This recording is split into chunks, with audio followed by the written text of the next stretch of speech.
et que, nous soyons ensemble édifiés ce soir.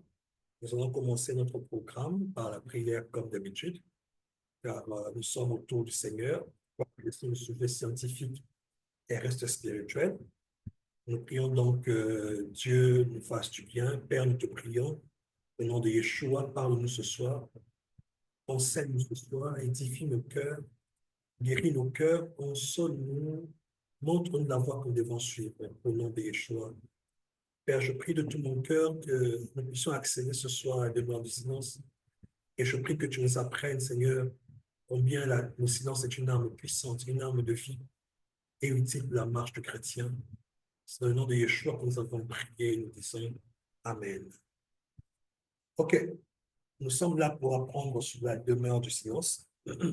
C'est un thème que nous avons commencé à exploiter depuis quelques jours sur Facebook. On a parlé assez superficiellement, mais Dieu nous a mis à cœur d'en parler un peu ouvertement parce que ce sont des notions et des choses qui sont un peu oubliées. Avant, s'il te plaît, tu peux ton ventilateur, ça me dérange. Des notions oubliées, des notions qui sont pas mises en pratique. Et malheureusement, les chrétiens n'ont pas beaucoup d'efficacité parce que nous ignorons beaucoup de choses que les églises ou les anciens pratiquaient avant que nous puissions venir. Et nous ne devons pas rejeter les choses que les anciens ont pratiquées qui ont produit des résultats parce que l'ignorance a pris la place. Alors, la demeure du silence, nous avons comme ça deux points essentiels aujourd'hui, à l'introduction et le développement. Sans plus tarder, nous allons rapidement amorcer l'introduction. Je ne serai pas très long, si on peut déclasser pour que je voie chaque thème. OK. Alors, le premier point d'introduction, c'est qu'est-ce que le silence? Qu'est-ce que le silence? Le silence vient d'un mot hébreu qui est utilisé 30 fois dans la Bible. Ces mots peut être traduit par le mot muet. Donc, en hébreu, quand on dit silence, on se réfère au fait d'être muet, silencieux, arrêter et anéantir. Je me répète, le mot silence en hébreu peut être traduit en français par muet, silencieux, arrêter et anéantir.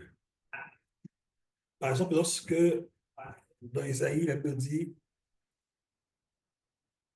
arrêtez et sachez que je suis Dieu, ça veut autrement dire faites silence devant moi et reconnaissez que je suis Dieu. Ou encore arrêtez d'agir, arrêtez de manifester la part de l'homme, arrêtez de mettre de l'avant votre nature humaine et sachez que je suis Dieu. L'arrêt dans cette question consiste non pas seulement à fermer sa bouche comme un muet, mais ça consiste à cesser toute activité de l'âme. Toutes les activités de l'âme. Comment faire pour que l'âme arrête de parler? Comment faire pour que les pensées humaines cessent de prendre le dessus? Et encore, comment faire pour que la peur, les craintes, les émotions humaines qui souvent sont en contradiction avec la nature divine puissent cesser d'être en action. Donc, être muet non pas seulement sur le plan physique avec la bouche, mais aussi au niveau de son esprit et aussi au niveau de son âme, comme nous le verrons quand nous avons usé de deux textes de base qui sont Zacharie 3, 2, 13.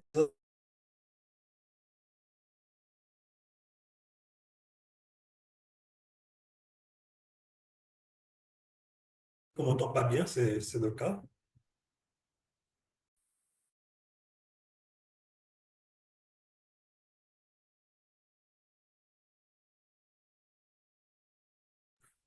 Quelqu'un peut me dire si on m'entend, il faut juste savoir. Est-ce qu'on m'entend bien? Est-ce qu'on m'entend?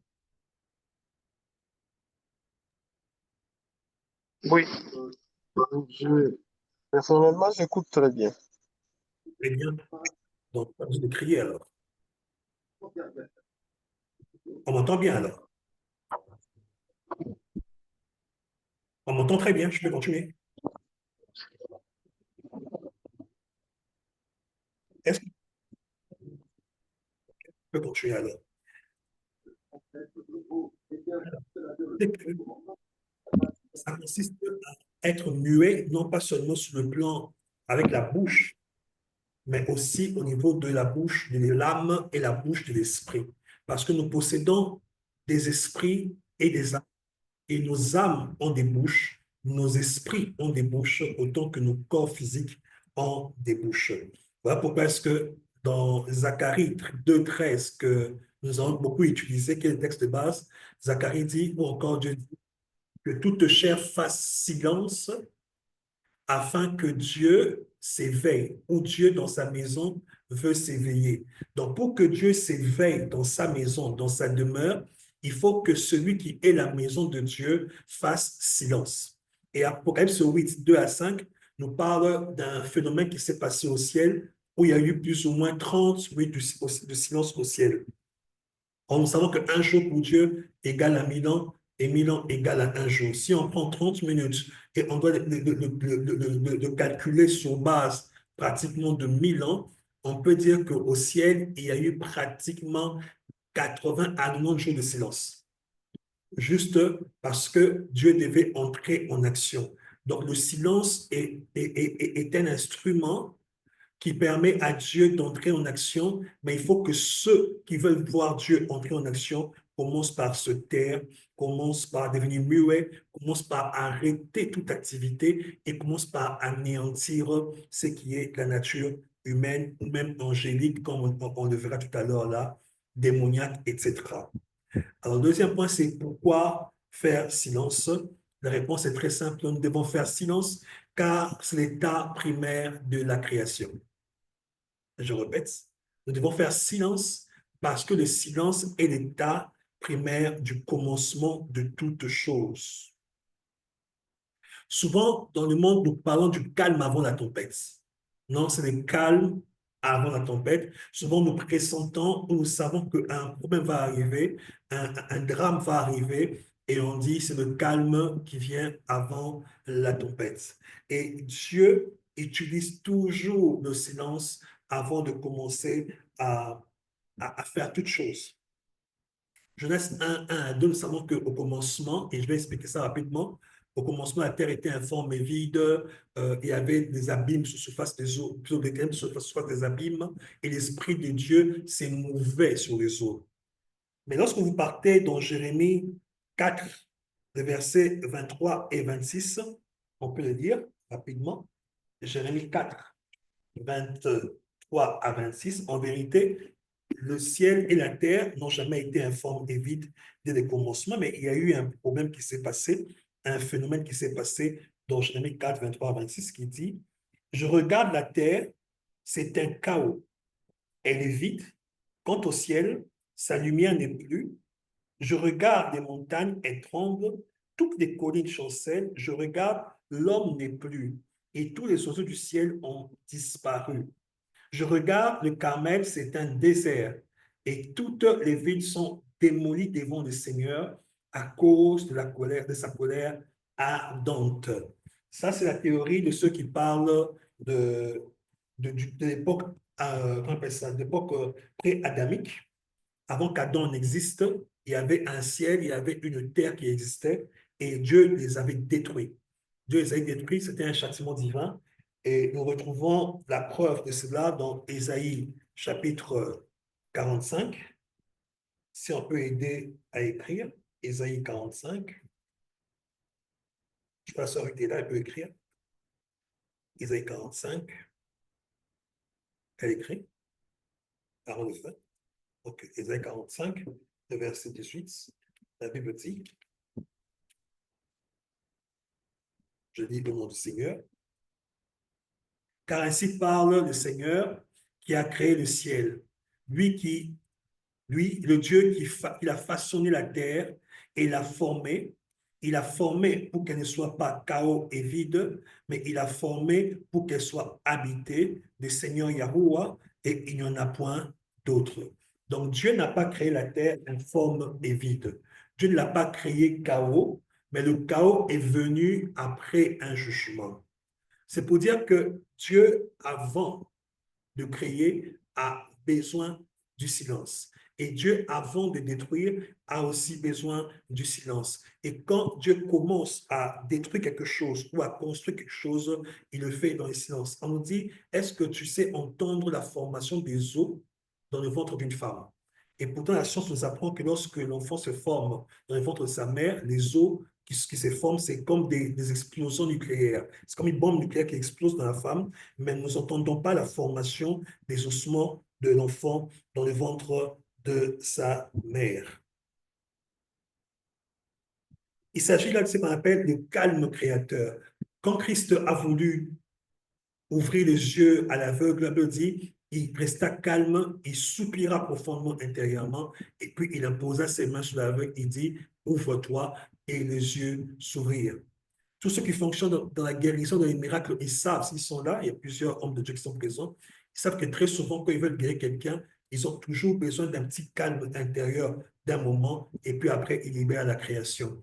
Et même lorsqu'on veut chasser un démon, souvent, on a besoin d'un calme intérieur qu'on atteint. Quand on atteint ce niveau de calme-là, ensuite, on fait quoi? On ordonne au démon de partir et les démons s'en vont. Les plus grands miracles et les plus grandes transformations dépendent de l'état intérieur. Le silence que l'on fait faire à l'être pour des l'être âme, l'être esprit, pour laisser la place à l'être spirituel qui est au-dedans de nous. Si on peut continuer à avancer.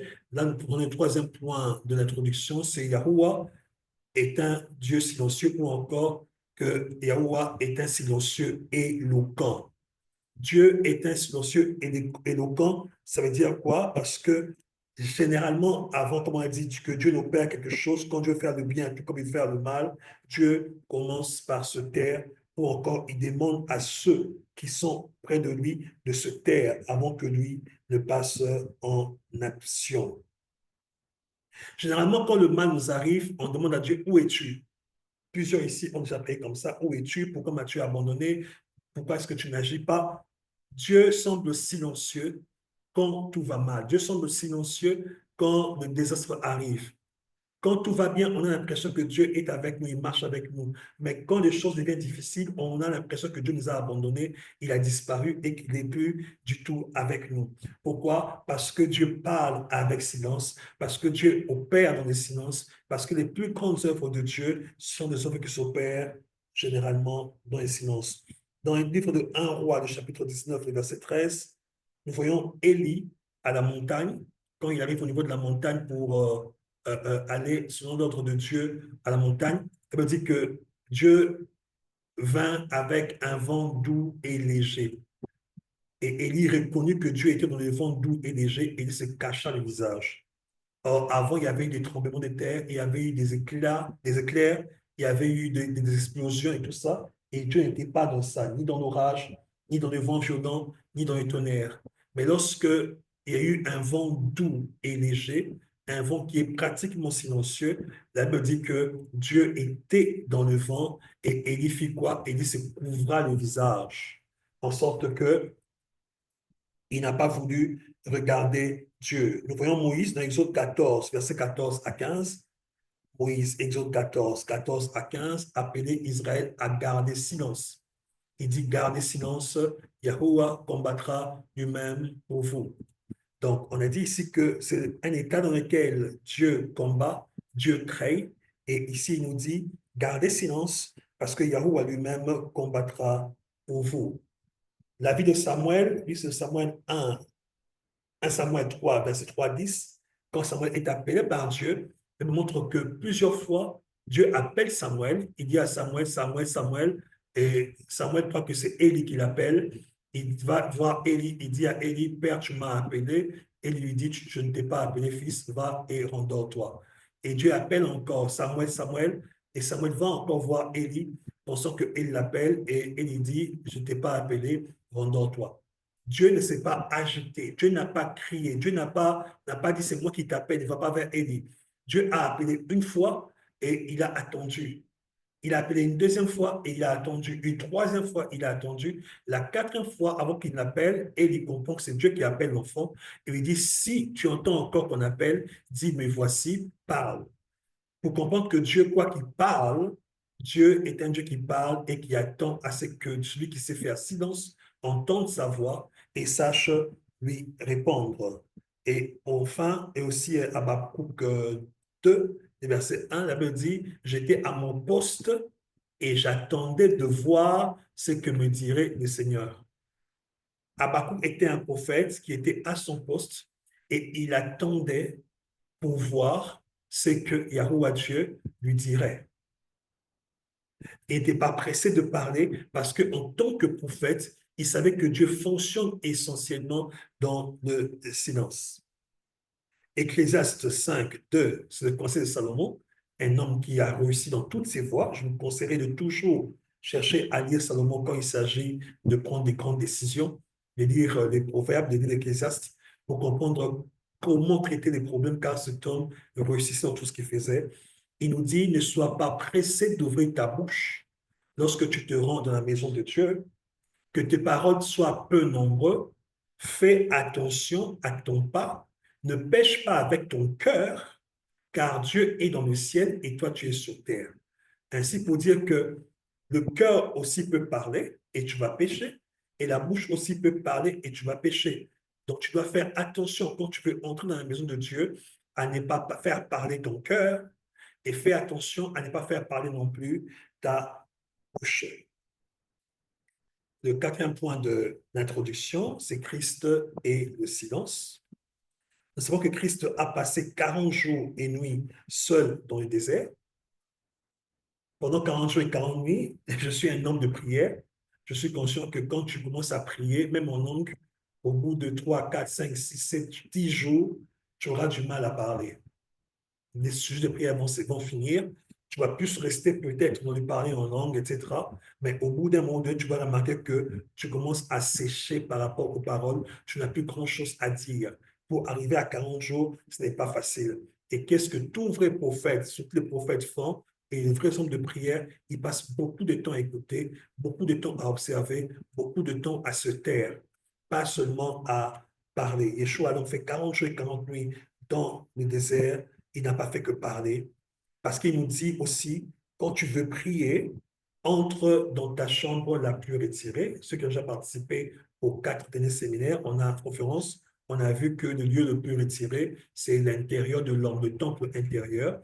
Il dit, entre d'abord dans ta chambre la plus retirée, et là, dans le secret, parle à ton Père. Donc, Yeshua était quelqu'un qui savait faire silence, entrer en lui-même, et quand il entrait en lui-même, ensuite, maintenant, il s'ouvrait pour arriver à parler à son Père qui est dans les lieux secrets. Et enfin, Ésaïe 53, verset 7, ça on peut dire aussi. Ésaïe 53, verset 7, on parle de Yeshua et de l'œuvre ou encore de sa passion lorsqu'il vient souffrir pour nous. Ésaïe 53, le verset 7, la Bible dit, maltraité, affligé, il n'a pas ouvert la bouche. Semblable au mouton qu'on mène à l'abattoir, à une brebis muette devant ceux qui l'attendent, il n'a pas ouvert la bouche. Il a été pris par la violence et le jugement dans sa génération qui s'est soucié de ce qu'il était exclu de la terre des vivants à cause des transgressions de mon peuple, du fléau qu'il avait atteint. C'est la passion de Christ et devant Hérode, devant le Sanhédrin, devant Pilate, Yeshua n'a pas voulu parler. Il s'était tué. Pourquoi? Parce qu'il savait qu'il devait mener une grande bataille et cette bataille nécessitait à ce qu'il soit concentré, qu'il soit profond, qu'il soit dans son être intérieur et non pas au niveau de son être extérieur. Nous avons donc là, sur le plan d'introduction, vu en long et en large les valeurs et les bienfaits de savoir faire silence. Et là, on va aborder le développement. Si tu peux nous aider à... Voilà, merci beaucoup. nous sommes au développement ou dans le développement et c'est là où je peux facilement me libérer et c'est la partie que je préfère le plus. Le premier point de développement, c'est la différence entre le silence, la méditation, la contemplation, la visualisation et la découverte de soi. Ceux qui ont participé au premier séminaire savent que la méditation, c'est un état silencieux, mais qui se fait au niveau de la bouche. La bouche ne parle pas. On est calme et on est en train de réfléchir sur un sujet, mais intérieurement. Lorsque vous faites le calme et que vous êtes en train de réfléchir intérieurement, vous n'avez pas fait silence, en vérité, devant Dieu. Vous êtes dans un état dans lequel vous êtes en train d'élever votre être intérieur, d'élever vos esprits. Ce n'est pas un état de, comment dire ça, ce n'est pas un état de silence, être muet, d'arrêter l'activité ou d'anéantir l'activité, mais c'est un état dans lequel vous êtes en train d'expérimenter ou de travailler une conscience intérieure, une découverte de qui vous êtes. Contrairement au silence, lui, c'est vraiment un état dans lequel vous anéantissez toute activité intérieure. Donc, si je suis en train, je ferme ma bouche et je ne parle plus, mais je suis en train de penser aux choses qui ne vont pas dans ma vie, je suis en train de penser aux solutions, je suis dans une réflexion profonde, autrement dit, je médite, mais je médite négativement parce que je pense à mes problèmes, je pense à ce qui ne va pas, donc je suis dans la méditation. Elle peut être positive ou négative, mais je médite parce qu'il y a une activité qui est au niveau de mon âme et de mon esprit. La contemplation, comme vous avez compris, c'est le fait de plonger son regard en Dieu dans une perspective admirative. Celui qui contemple est en train d'admirer Dieu pour en devenir adorateur et il est changé en la même image de gloire que Dieu lorsqu'il plonge ses regards en Dieu pour contempler. Je peux contempler les œuvres de Dieu dans ma vie, je peux contempler la bonté de Dieu dans ma vie, je peux contempler la miséricorde de Dieu dans ma vie. Je connais plusieurs amis qui sont morts et moi je suis encore vivant. Je peux me dire en quoi j'étais meilleur par rapport à eux, mais c'est les bontés de Dieu qui ont fait que je sois encore là. Je suis en train de contempler et de manière admirative et attentive. Par conséquent, je ne suis pas silencieux, je suis en activité. C'est mon âme qui agit ou mon esprit qui est en action. La visualisation, on a compris que c'est le fait de former une image. On est en train d'imaginer une chose que l'on rend réelle à son esprit. Et lorsque je suis en train de faire une activité, quoique ma bouche est silencieuse, je suis en activité. Et étant en activité, je ne peux pas, comment dire ça, je ne peux pas dire que je suis silencieux. Silencieux au niveau de la bouche, mais pas silencieux au niveau de l'être intérieur. Et je ne peux pas découvrir les bienfaits qui sont cachés dans le silence. Et enfin, la découverte de soi. On a dit que le soi en nous était l'ensemble de Dieu et l'homme. Nous savons que nous sommes une seule plante avec Dieu, nous sommes un seul esprit avec Dieu. Celui qui s'attache au Seigneur et lui avec le Seigneur un seul esprit. Yeshua a dit, moi et mon Père, nous viendrons, nous habiterons avec lui et nous ferons notre demeure en lui. J'espère que je ne vais pas rapidement. OK. C'est un sujet que je maîtrise, donc je cours rapidement.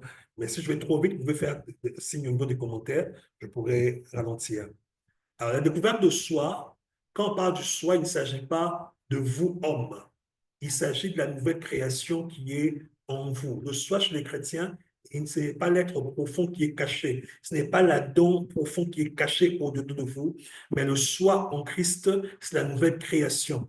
Et comme on a compris, la nouvelle création, c'est l'association du Père, de Christ et de nous. Donc, l'être nouveau qui est caché en nous, c'est ce soi-là qu'on doit découvrir, c'est Dieu en nous qu'on doit découvrir, c'est Christ en nous que nous devons arriver à découvrir. Ce n'est plus moi qui vis, c'est Christ qui vit en moi. C'est ce soi-là que je découvre, que j'apprends à connaître. Je focalise mes pensées et mon attention sur lui. Ça fait que je ne suis pas silencieux. Bien au contraire, je suis toujours en activité. Donc, ce n'est pas faire silence, mais la bouche ne parle pas. Chacun de vous sait qu'il peut se taire, mais son cœur est en deuil, son cœur est en lutte, il est en colère. Et toutes ces activités-là peuvent se faire en vous pendant que vous êtes silencieux. Donc, contemplez, visualiser, faire la découverte de soi, méditer, ce n'est pas le silence. C'est autre chose. C'est puissant, ça transforme, ça apporte des résultats merveilleux, mais ce n'a pas le même impact que le fait de faire silence. Et c'est à ce niveau ici que nous allons maintenant découvrir la puissance et la valeur de faire silence. Nous passons au point de combattre, détruire et créer par le silence. Et c'est là que nous pouvons maintenant introduire notre texte de Zacharie et d'Apocalypse. On peut lire Zacharie chapitre 2, livre de Zacharie, le chapitre 2e.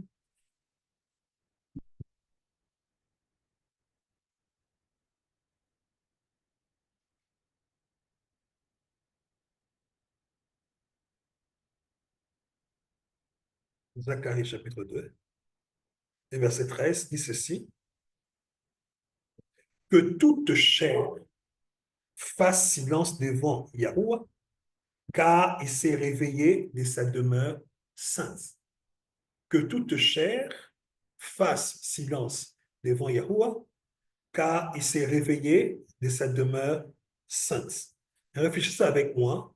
Nous savons qu'il ne sommeille ni ne dort. Dieu n'est pas chair et sang. Alors, comment est-ce que Dieu peut se réveiller de sa demeure sainte? Comment est-ce que Dieu peut-il dormir? Parce que le texte nous dit qu'il se réveille de sa demeure sainte. Quelqu'un peut m'expliquer comment est-ce que le Dieu qui ne sommeille, il ne dort, ses paupières ne viennent pas à s'alourdir?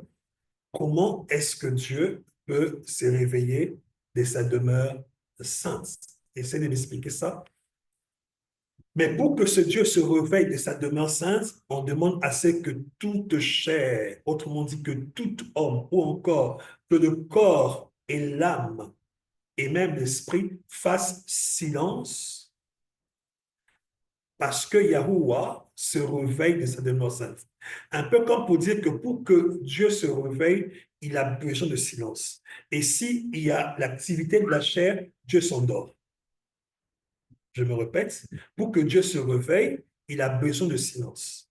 Et s'il y a activité de la chair, Dieu s'endort.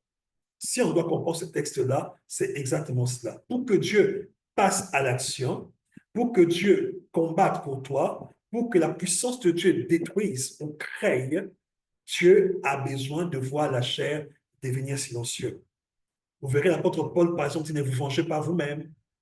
Ne rendez pas le mal pour le mal. Autrement dit, que la chair n'entre pas en action. Ne maudissez pas, bénissez toujours. Bénir est une activité divine. Elle n'est pas une activité charnelle et humaine. Aimer son ennemi, ce n'est pas une activité charnelle, c'est une activité divine. Seule une personne qui aime peut pardonner à quelqu'un qui a tué son fils ou son père et se mettre ensuite à l'aimer. Apocalypse 2, 8, pardon, le verset 2 nous répond.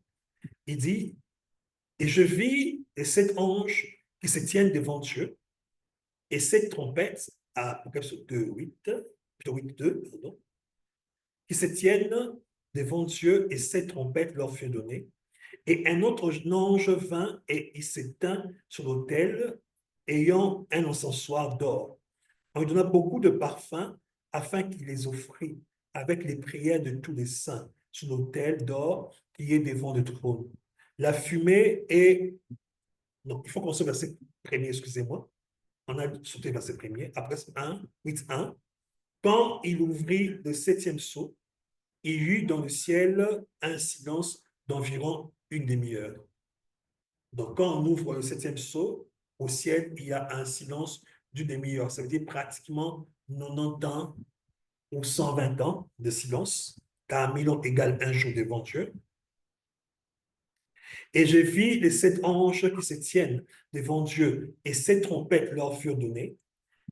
Et un autre ange vint et s'éteint sur l'autel, ayant un encensoir d'or. On lui donna beaucoup de parfums afin qu'il les offrît, avec les prières de tous les saints, sur l'autel d'or qui est devant le trône. La fumée de parfum monta avec les prières des saints de la main de l'ange devant Dieu, et l'ange prit la sonsoir, le remplit du feu de l'autel et le jeta sur la terre. Il y eut des voix, des tonnerres, des éclairs et des tremblements de terre. Il faut bien comprendre ce texte. Il y a d'abord 30 minutes de silence dans le ciel. Un peu comme pour dire que pour que les prières des humains soient exaucées, il fallait que l'activité angélique cesse. Mais en même temps, j'ai dit ici que pour que Dieu se réveille, il a besoin de silence. Et on a vu que sur terre, l'homme a un corps charnel et il a une âme. Mais dans le ciel, les anges ne sont que des esprits. Ils n'ont pas de corps. Donc, il faut aussi arriver au niveau où tu fais taire ton esprit. Tu fais taire ton esprit. Et donc, au ciel aussi, les anges se terrent pendant environ 30 minutes. Et ces 30 minutes de silence-là firent en sorte qu'il y a eu un service qui a pu entrer en action. On a pu présenter à Dieu les prières. Donc, tes prières de foi ne sont pas exaucées parce que tu continues à prier, tu continues à être actif, tu continues à manifester ce qui est de l'homme, ou encore tu n'as pas mis arrêt à l'activité charnelle. Et par conséquent, Dieu ne peut pas s'éveiller. Autrement dit, Dieu ne peut pas entrer en action. Ainsi, pour qu'il y ait des tremblements de terre, autrement image de la destruction, pour qu'il y ait des éclairs, pour qu'il y ait des tonnerres, il faut d'abord que tu fasses silence, comme au ciel, les êtres qui sont ont réussi à faire silence. Lorsque tu fais silence devant Dieu, qu'est-ce qui se passe? Supposons que je suis menacé par les gens ou j'ai un problème. Quand je me tais, il s'ensuit que le problème qui était devant moi commence à perdre sa force peu à peu. Supposons que tu es face à un mur, tu commences à insulter le mur, tu insultes un mur, tu insultes le mur, tu insultes le mur ne te répond pas. Qu'est-ce que tu vas faire? Tu vas te lasser, tu vas partir. C'est pareil avec les attaques que nous recevons, c'est pareil avec les problèmes que nous avons, c'est pareil avec les assauts des démons. Quand ils viennent contre nous et qu'ils constatent que nous sommes de marbre, que nous ne bougeons pas, que nous ne sommes pas là à nous plaindre, nous ne réagissons pas, toutes ces paroles-là, tous ces flots, toutes ces attaques qui viennent se heurtent contre le mur, se heurtent face au silence et perdent leur puissance. Mais chaque fois que tu réagis, tu permets à ce que les actions ou que les choses qui sont en train de t'attaquer puissent continuer à être en action. Mais quand tu te tais, tu fais quoi? Tu anéantis ta force. Quand tu te tais, tu rends ta force muette. Quand tu te tais, tu permets à ce que la force divine qui est endormie en toi puisse commencer à s'éveiller. Le silence est une façon de dire à Dieu, Seigneur, ce n'est pas mon combat, c'est ton combat. Maintenant, crois-moi, il est très difficile de faire silence. Méditer est difficile, mais c'est possible. Et après très peu de temps, on peut faire 1 heure de méditation, 5 heures de méditation. Quand on en ressort, on a des résultats. Mais les plus grands maîtres en méditation vous diront que, même les scientifiques l'ont prouvé, il est très difficile de faire plus de 5 minutes sans avoir une pensée. Mais si vous arrivez à faire 1 minute de silence, 1 minute de silence, où vous ne pensez à rien, dès que vous parvenez à 1 minute, vous constatez que vous commencez à dégager la vie de Dieu. Parce que Dieu se réveille en vous. Vos activités humaines cessent. Quand vous parvenez à arriver à 2 minutes, il se passe une chose dans l'esprit. C'est un peu comme si Dieu écrasait votre esprit et une partie de Dieu en vous se révélait. C'est un peu comme si on anéantissait votre esprit quand vous réussissez à tenir ne plus que 2 minutes devant Dieu de silence. La première des choses que vous remarquerez, c'est comme si vous quittez un état d'un autre.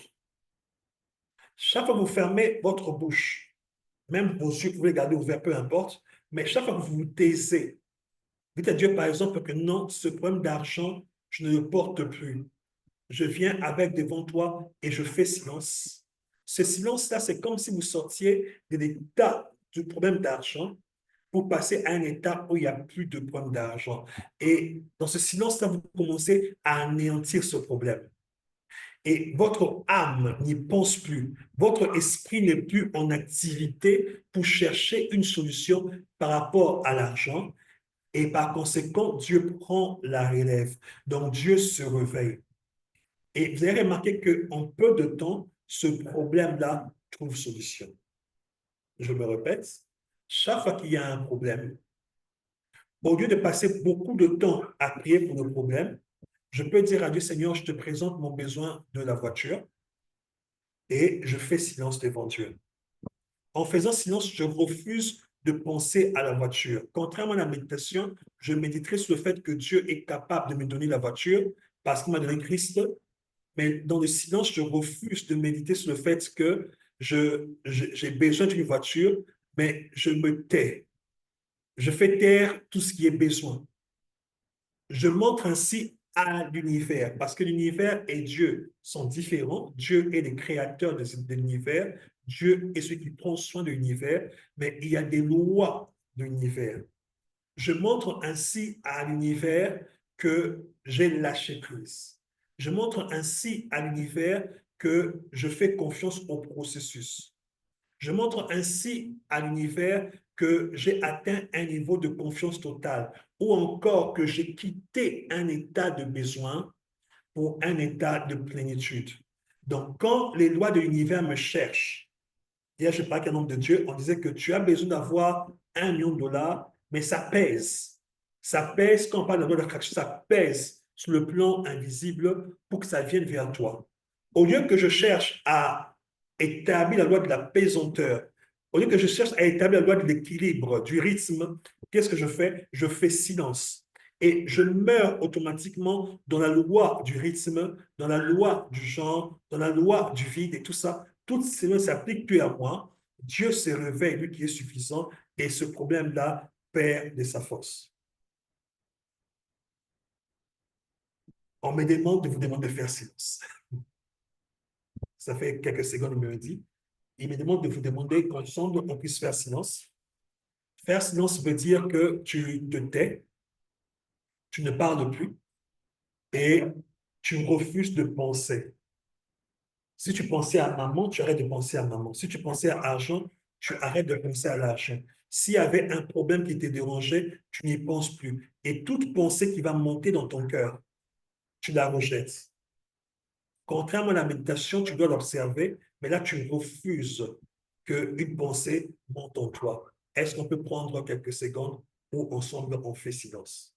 Moi, je peux le faire les yeux ouverts, comme les yeux fermés, je suis déjà habitué. Donc, ferme tes yeux pendant quelques minutes, 1 à 2 minutes, et faisons silence ensemble. Et je te demanderai de me dire ensuite comment est-ce que tu te sens. Nous faisons silence.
Si on peut aussi ouvrir les micros pour 1 ou 2 personnes, dites-moi, est-ce que tu as réussi à faire silence?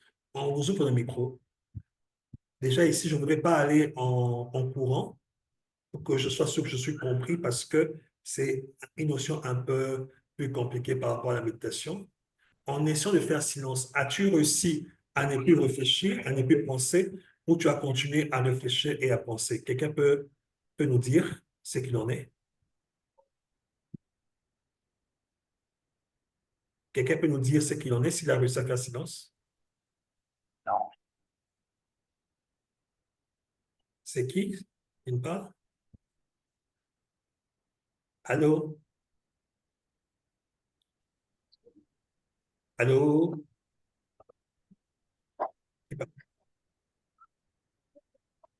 Vous n'avez pas réussi à faire silence? Allô?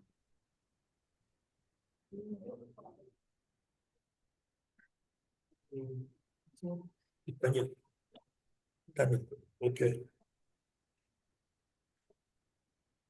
Le silence, comme j'ai expliqué tout à l'heure là, est cette capacité à ne plus concentrer votre attention sur les problèmes, sur vos besoins, sur ce qui vous dérange ou même ce qui vous plaît. Vous pouvez être très amoureux. Quelqu'un parle? C'est vrai.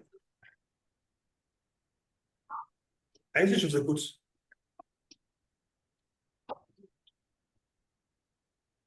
Allô?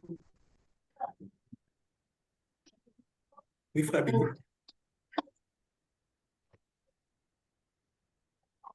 Tout va bien. Tout va bien? Ah, c'est bon. Bon, si on peut écrire, on n'arrive pas à entendre, si on peut écrire, on va lire ce que vous dites. Entre-temps, je progresse un peu. On aura le temps de s'exercer et d'arriver à faire silence. Aujourd'hui, ça n'a pas été facile de rester sans papa. OK. Et il y a combien d'instants, combien de minutes, combien de secondes? Préciser. C'est ça. OK. Qui d'autre? Voilà. Vous avez vu que le frère José nous dit que ça n'a pas été facile de rester sans penser. Pourquoi? Parce que par jour, vous ne vous en rendez pas compte, par jour, vous produisez au moins 70 à 110 000 pensées. Donc, tout dépend de votre capacité à réfléchir et des matières que vous avez en vous. Il y a des gens qui arrivent à 120 pensées dans une journée. 120 000. Pardon? KMT, Dis quoi? ça n'a pas été facile quand tu laisses une autre pensée. Voilà. Bien. Exactement. Et c'est comme ça que vous voyez même que les gens, les prophètes prophétisent, ils pensent que c'est Dieu qui parle. Mais ce n'est pas Dieu qui a parlé. Parce qu'ils n'ont pas appris à faire silence. Ils n'ont pas appris à arrêter l'activité de l'âme. Ils n'ont pas appris à arrêter l'activité de leur cœur. Je vous entends quelqu'un vous dire que Dieu, j'ai entendu une voix me dire, et je dis aux gens toujours, c'est quelle voix? Et ça, c'est parce que nous ne savons pas être profonds avec Dieu. On n'a pas appris à travailler l'activité de l'âme. Vas-y. Oui. J'y suis arrivé, mais en moins de 30 secondes. Voilà. Plus. Maintenant, Billy, lorsque vous avez fait 30 secondes, qu'est-ce que vous avez remarqué? Ce que vous pouvez écrire. Qu'est-ce que vous avez remarqué en vous comme changement en 30 secondes sans penser, plus ou moins? Lorsque vous arrivez à faire ne fût-ce que 15 secondes de silence, sans aucune pensée, sans aucun sentiment, vous avez remarqué qu'il y a comme une vie qui monte en vous, il y a comme une bouffée de chaleur qui monte. Quand vous allez faire une minute, vous sentez que vous dégagez une certaine vie, une certaine puissance. Il y a une certaine capacité qui commence à monter en vous. Mais malheureusement, nous n'arrivons pas à aller au-delà de 10 secondes, les humains, sans méditer, sans faire silence. Il y a des vagues et des vagues de pensées qui viennent en nous et ça empêche Dieu en nous de se réveiller. Donc, vous pouvez vous lever en prière d'autorité et commencer à dire au nom de Yeshua, je détruis telle chose, je détruis telle chose. Mais la capacité divine, la capacité créatrice en vous n'est pas activée. Dans les commentaires bibliques, lorsqu'on dit au nom de Yeshua, souvent en français, au nom de Jésus, c'est onamé, c'est-à-dire dans le nom et dans le caractère. Donc, il n'y a pas que le nom qui doit être prononcé, mais il y a aussi le caractère de celui qui, comment dire, de celui donc que j'invoque, qui est en moi, qui doit s'exprimer. Donc, quand je dis au nom de Yeshua, je mets fin à cette maladie, il n'y a pas que le nom, mais il y a aussi la vie qui est en moi, qui doit entrer en action. Quand je dis au nom de Yeshua, j'appelle à la manifestation telle chose, il n'y a pas que le nom qui agit, mais aussi sa nature en moi qui doit s'exprimer. Si on peut aider pour que je puisse. Donc, c'est important que nous comprenions. Nous passons au point suivant du développement. On va retenter de points de question tout à l'heure. Le silence porte d'entrée de la contemplation, de la visualisation, de l'exaltation, de la vie sauvée et la découverte de soi et des autres. Lorsque j'arrive à faire silence pendant plus que 2 minutes, mon maximum à moi pour l'instant, je tourne entre 4 minutes à 3 minutes sans réfléchir, sans penser, sans ressentir. Et pourtant, des fois, je fais 2 heures d'affilée où je me force de ne pas penser. Mais comme je suis habitué à beaucoup penser et je suis habitué sur beaucoup, ça fait que j'ai du mal à faire plus de 5 minutes. Mais les plus grands maîtres atteignent 5 minutes dans ce domaine-là. Et quand je le fais, la première chose que je remarque, c'est que mon union avec Dieu grandit. Ce que je remarque, c'est que j'ai une autre aperçu de Dieu que quand je fais la première séance de silence. Donc, le silence est un moment pour moi ou un moyen par lequel j'arrive à commencer à contempler la personne de Dieu, à voir Dieu autrement, à avoir une image différente de la personne de Dieu et de ses œuvres. Et ça emmène en moi une paix parfaite. Ça emmène en moi une tranquillité dans des situations pour lesquelles plusieurs personnes auraient pu se suicider. Dernièrement, ma mère me disait, OK, en tout cas, les choses que tu as traversées et la manière dont tu as fait pour tenir, elle ne comprenait pas. Et les gens autour de moi, souvent, ne comprennent pas comment j'ai fait pour passer par toutes les tempêtes que j'ai traversées ces derniers temps et je n'ai pas craqué. Je ne suis pas devenu méchant. Je n'ai pas changé en un homme négatif. Pourquoi? Parce que quand j'arrive à faire silence face à mes situations, face à tout ce que j'ai rencontré comme tempête et vague, qu'est-ce qui s'ensuit? Il s'ensuit que je vois Dieu sous une autre facette. Comment le berger peut faire que par moment, il peut publier dans une journée, en moins d'1 heure, il peut publier 5, 6, 7, 8 publications, parce que le berger est un homme qui sait voir Dieu, et quand tu vois Dieu, tu es changé en la même image que lui. Je ne dis pas le voir forcément avec les yeux physiques. Comment le berger arrive à voir dans le futur ou à voir dans le passé, c'est simplement parce que j'arrive à faire silence et ce silence, ça me permet de voir Dieu sur un autre jour. Et Dieu a tellement de facettes qu'il peut te montrer 10, 20, 15 facettes de lui en une seule journée, si et seulement si tu arrives à faire silence. Ce matin à l'église, je leur rappelais la chanson qui dit « Si je me tais, oh, j'apprendrai à écouter la voix du bon berger. » Donc, si je me tais, j'apprends. Si je me tais, Dieu prend place. Et quand Dieu prend place, Christ dit, mon Père agit et moi aussi j'agis. Il dit, je ne fais rien par moi-même. Tout ce que je fais, je le vois auprès du Père. Pour que j'arrive à faire ce que je vois auprès du Père, il faut que mon activité à moi s'arrête et que l'activité de Dieu prenne place. Et en ce moment-là seulement, ça devient possible que je puisse voir Dieu au travers de la contemplation. Mais c'est aussi un moyen pour moi qui me permet de visualiser. Les chrétiens ne savent pas visualiser et pourtant, c'est la clé des exaucements, des grandes victoires. L'apôtre Paul dit à celui qui peut faire infiniment au-delà de tout ce que nous demandons et imaginons. Donc, visualiser, c'est une forme d'imagination. C'est travailler son imagination en les associant, son imagination en l'associant à des sentiments. Je veux avoir une jet tour, alors je commence à me voir en train de conduire ma jet tour ou ma LC300 ou ma nouvelle maison. Je vois que j'ai ces choses et je suis en train d'imaginer que j'habite dans cette maison-là. J'imagine que je suis avec ma femme, comment nous sommes heureux, comment est-ce que nous avons une relation qui est un modèle, une relation qui fonctionne bien, une relation qui réussit. Et par conséquent, qu'est-ce qui s'ensuit? Il s'ensuit que je ressens de la joie. Je me sens comblé. Je me sens heureux. Je suis en train de vivre la chose avant qu'elle n'arrive. Alors, imaginez que vous voulez vous voir que comment est-ce que dans une année, vous avez une grande entreprise de 1 million de dollars, mais vous êtes entièrement fauché, vous n'avez rien sur vous, vous manquez même de lieu où dormir. Comment parvenir à passer de l'état du manque à l'état de vous sentir suffisant? Comment passer de l'état de l'impuissance ou de la maladie en vous voyant quitter le lit d'hôpital et sortir de l'hôpital sur vos 2 pieds? C'est lorsque vous parvenez à faire silence, à faire taire vos peurs, à faire taire vos doutes, à faire taire vos inquiétudes, à faire taire vos peurs. Quand vous arrivez à ça et à ça seulement, que vous pouvez maintenant ensuite passer à l'étape de la visualisation. Le silence est l'état de l'exaltation.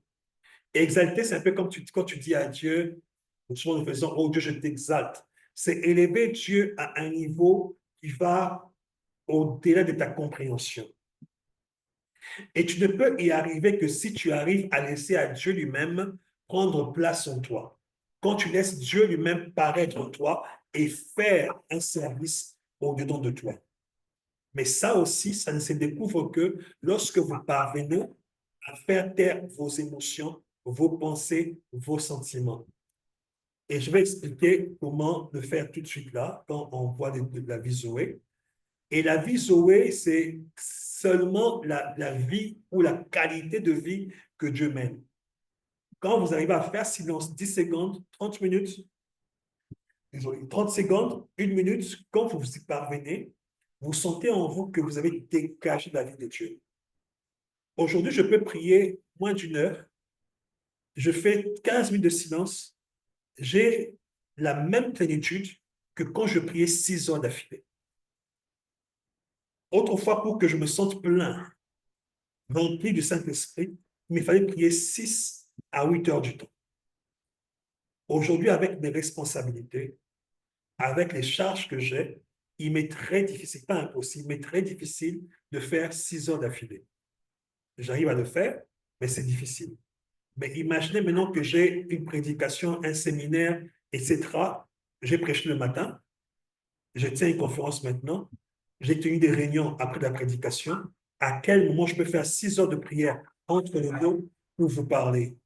Qu'est-ce que je fais? J'ai pris 3 à 5 minutes, j'ai fait silence devant Dieu. C'était suffisant pour moi pour que je sois suffisamment rempli, pour que je sois capable de vous parler et de laisser l'Esprit de Dieu sans avoir des notes parler au travers de moi. Et ça marche aussi avec la guérison et beaucoup d'autres choses. On a tenu une veillée dernièrement ici, on était à 6 personnes entre ouvriers. Et pendant qu'on priait, il y avait des moustiques, les fenêtres étaient ouvertes. Et on était à 6, sur 6 personnes, il y avait une seule personne que les moustiques piquaient. Il y avait beaucoup de moustiques. Je leur ai dit, faites silence et réalisez que vous êtes environné de l'amour divin. Et par conséquent, les moustiques ne pourront pas vous piquer. Comme le frère qui était avec nous, et quelqu'un qui pense tout le temps, c'est un délivreur, ses pensées vont de gauche à droite, il ne les contrôle pas. Pendant toute la veillée, il était le seul compliqué. On était à 6, mais sur 6 personnes, il est même présent maintenant là, c'est la seule personne que les moustiques piquaient. Nous tous, on méditait, on contemplait calmement. Les moustiques étaient là, aucun de nous ne s'est pris des moustiques. Et à chaque étape, je demandais toujours, est-ce qu'on vous a piqué? Il me disait non. Il n'y avait que lui qu'on piquait. Pourquoi? Parce qu'il n'a pas encore appris à faire taire ses pensées. Il est tout le temps en train de penser à une chose et à une autre. Donc, quand vous lui posez même la question, je vais vous parler maintenant là, vous lui posez une question, après il oublie. Pourquoi? Parce que ces pensées ne sont pas des pensées qui sont maîtrisées. Il n'est pas maître de ses pensées et par conséquent, Dieu ne s'éveille pas en lui. Quand Dieu s'éveille en vous, quand la vie Zoé est éveillée en vous, les choses qui sont autour de vous ne peuvent pas vous faire du mal. Ni moustique, ni animal. Quand vous arrivez à faire taire la chair, l'amour de Dieu prend place. Même un chien ne va pas vous attaquer. Et enfin, la découverte de soi et des autres. Lorsque je fais silence, Dieu en moi commence à monter, il s'éveille, et par conséquent, je prends conscience de cette réalité, de ma véritable vie, de comment cette vie fonctionne. Mais pas seulement en faisant silence, et c'est là où beaucoup de gens travaillent dans la parole de connaissance, mais quelqu'un vous dire non, tu es ceci, tu as fait ça, tu es né de telle personne. Ce sont des personnes qui ont développé la capacité à se taire et à écouter. On peut écouter la pensée de l'autre, on peut écouter les sentiments de l'autre, on peut écouter les vibrations de l'autre quand on sait faire silence. Donc, par conséquent, non seulement je me découvre moi-même, de quoi je suis capable, des choses qui sont cachées en moi, mais j'apprends aussi à découvrir ce que l'autre est. Aujourd'hui, tu peux, par exemple, me parler mal. J'aurais mal au départ en tant qu'homme, mais Dieu me disait pendant des années, il me disait, apprends à ne plus réagir. Mais comment je ne peux pas réagir? Il me dit, agis, mais ne réagis pas jamais. Je me demandais comment je pouvais y arriver un jour. Et c'est au travers de la méditation que j'ai, plutôt du silence, vraiment pas de la méditation, mais vraiment du silence, que j'ai appris à oublier les offenses. Avant, facilement, je pouvais te pardonner, continuer à t'aimer, mais ce que tu m'as dit reste longtemps. Actuellement, il m'est très difficile, quand quelqu'un me fait du mal maintenant, là, que je reste dans cet état pendant plus que 30 secondes, une minute. Parce que dès que je repense à la chose, je la fais taire. Je fais silence, la chose disparaît. Quand je fais silence, j'anéantis la chose. Quand je fais silence, le sentiment qui me faisait mal devient muette. Muet, pardon. Quand je fais silence, je ne pense plus à la chose et je passe à autre chose. Et ça crée en toi un sentiment de bien-être, une vie heureuse et peu conflictuelle. Alors, comment parvenir, en répondant aux questions du frère Stéphane Josué, du frère Josué, qui n'a pas réussi à faire silence pendant plus de 30 secondes. Comment on fait? Imaginez que vous êtes en train de marcher pieds nus dans l'obscurité et vous marchez sur un carton de punaises. Tout votre pied est blessé et les punaises pénètrent tout votre pied. La première chose que vous ferez, c'est de vous asseoir, malgré la douleur. Vous allez vous mettre quelque part et vous ne pourrez pas enlever toutes les punaises du cou. C'est impossible. Il faudra enlever une punaise après l'autre. Une punaise après l'autre. Et chaque fois que vous enlevez une punaise, vous aurez mal. Mais après, la douleur s'atténue. Vous enlevez la deuxième punaise, la troisième punaise, si on enlève 100 jusqu'à la centième punaise. Oui, il y aura du sang qui va couler, mais le sang va cesser de couler. Et après, à un moment donné, ça ne fera plus mal. Ça veut dire quoi? Ça veut dire que lorsque je suis en train de faire silence et que je pense, par exemple, à un hamburger, qu'est-ce que je fais? Je vois la pensée, je la rejette. La méditation accepte les pensées et les confronte à la vérité et les transforme. Le silence reçoit la pensée. Quand la pensée vient, elle arrête. Le silence arrête la pensée et détruit la pensée. Donc, quand je rejette la première pensée, la deuxième vient, je la rejette aussi. La troisième vient, je la rejette, ainsi de suite. Au bout de 10, 15, 20 pensées, vous allez remarquer que vous ne pensez plus. Les pensées s'arrêtent. Le cerveau comprend que vous ne voulez pas penser. Vous ne voulez pas réfléchir. Vous sentez un sentiment monter pour votre fiancé, votre mari, votre enfant. Vous refusez ces sentiments-là. Qu'est-ce qui va se passer? Le sentiment va se taire. Au bout de 2 minutes, 3 minutes, vous allez remarquer que vous commencez à faire silence de plus en plus. Ça devient facile, vous êtes rodé. Mais après une dizaine de minutes, parce que le cerveau ou la chair est habitué à fonctionner d'une certaine manière, les pensées viendront en foule, croyez-moi. Et là encore, il faudra la même technique.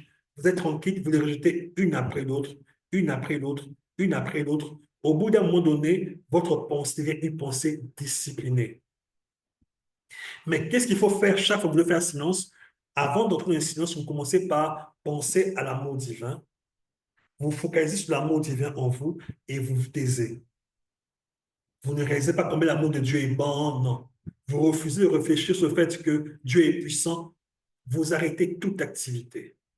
mais en étant présent. C'est-à-dire que je sais que je suis là, je sais que je suis devant une conférence, que j'ai en face de moi des gens qui me suivent en ligne, 34 personnes qui participent en ligne, et par conséquent, je fais quoi? Je suis devant ces personnes-là, je ne me laisse pas distraire, je ne me laisse pas agiter. Si j'entends des bruits dehors, je ne porte pas mon attention dessus, je refuse de penser à ce qui se passe à l'Est, je suis présent ici et je ne pense à rien d'autre. Au bout de 1 à 2 minutes, vous allez constater que vous devenez maître de votre corps et aussi que vous dégagez quelque chose de particulier. D'où on va encore essayer. On va prendre 2 minutes de silence ou quand une pensée vient en vous, vous la rejetez. Un sentiment fait monter, vous la faites taire. Une pensée vient, vous rejetez. Et vous refusez de laisser votre attention aller ailleurs. Vous êtes présent. Mais vous commencez par penser à l'amour divin. On y va. Pensons d'abord à l'amour divin. Cet amour qui est en nous, c'est Dieu qui demeure en nous. Nous pensons à l'amour divin pendant 4 à 5 secondes. Pensons à l'amour divin. OK, maintenant, faites silence. Faites taire toute pensée, refuse de réfléchir, refuse de ressentir. Nous y allons.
OK, on peut revenir. Voilà. Est-ce qu'on peut nous dire si ça a été encore difficile de faire silence? Parce qu'on va parler ensuite de prophète ne grandit que dans le silence tout à l'heure là. Il ne reste que 2 points avant de clôturer. Qui peut nous dire ce qu'il a pu expérimenter?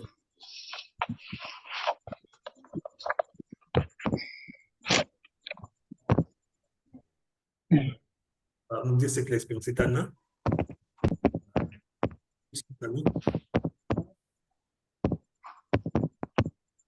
Allô? Pardon, il y a un problème de son. Allô, sœur Tammy? Allô?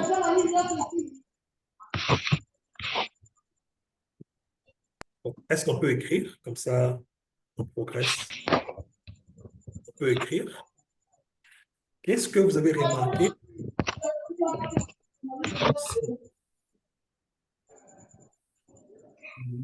Oui, 30 minutes pour 30 secondes. 30 secondes pour la première fois. Hmm. Et maintenant, il dit que là, j'ai fait tout le temps. Il a remarqué quoi? Que tu me dis ce que tu as remarqué en faisant silence? Il a réussi à faire plus de 30 secondes, donc c'est possible de tenir plus longtemps en faisant silence. Et qu'est-ce que vous avez remarqué en faisant silence?